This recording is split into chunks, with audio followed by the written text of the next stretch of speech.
Sarvari koinot aytadilar, jannatda o'lim yo'q. Jannat abadiy hayot. Jannatga kirgan odam o'zi uchun beriladigan xurni ko'rib, u xurning husni jamoliga hayrati oshib, hayratlanib o'lib qolgan bo'lar ekan.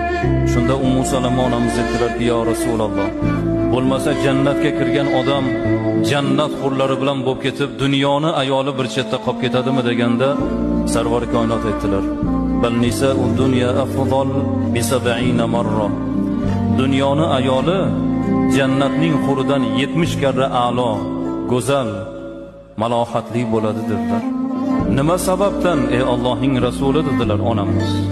Sarvari koinot aytdilar, agar dunyoning ayolini qalbida iymon bo'lsa, eriga Xudoga itoati bo'lsa, savmu saloti bo'lsa, dini diyonati bo'lsa, jannatning xuridan 70 karra a'lo.